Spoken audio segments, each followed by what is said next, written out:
Səb söyüş deməkdir, yəni şətəm tohu. Yəni başqa rivayətdə gəlib ki, kim idi o? Bilal idi. Bilal Həbəşini söymüşdü.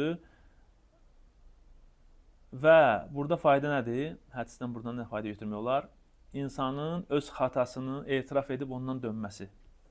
Yəni Əbu Zər xəta eləmişdi və onu boynuna alıb ondan neynir? Dönür. Və Peyğəmbər sallallahu əleyhi və səlləm ona sözü ki, əyyərtəhu bi ummi.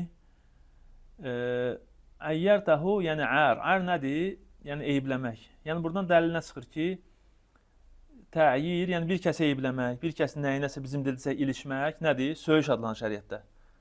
Yəni deyəndə ki, birbirinizi söyməyin, o demək deyil ki, sən belə ən ağır söyüşlər söyərsən. Yəni yüngül nəyəsə tən eləmək, nəyinəsə ilişmək, o da söyüş adlanır şəriətdə.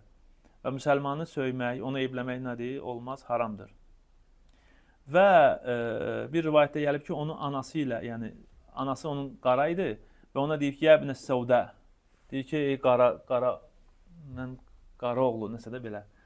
Və yaxud bir rivayətdə gəlib ki, anası əcəmidir, əcəmi yəni qeyri-arab, arab deyil. Dedim ki, ey əcəmi oğlu. Yəni bu yüngül şeydəsində yalan da deməyib, qaradır. Amma onu ayıblamaq tonundan, ayıblamaq məqsədini üçün bu nə adlanıb şəriətdə?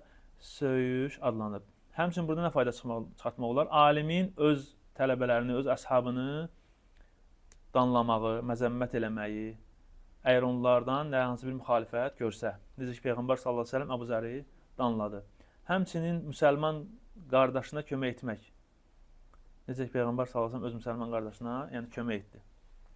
Və həmçinin yaxşılığı əmr edib pisliklərini çəkindirmək. Və müsəlman da əlbəttə ki, bu şeylərdən qorunmalıdır, dilini qorumalıdır, ehtiyatlı olmalıdır, öz ağzından çıxan sözlərə fikir verməlidir. Və burada həmçinin əlbəttə atalarla, analarla zarafat etməyin, onları ayıblamağın haram olmağı çıxır. Və necə ki, hədisdə Peyğəmbər sallallahu əleyhi və səlləm deyir ki, "Fəl muslimu əxul muslim la yuhqiruhu." Müsəlman müsəlmanın qardaşıdır, onu əsla təhqir etməz.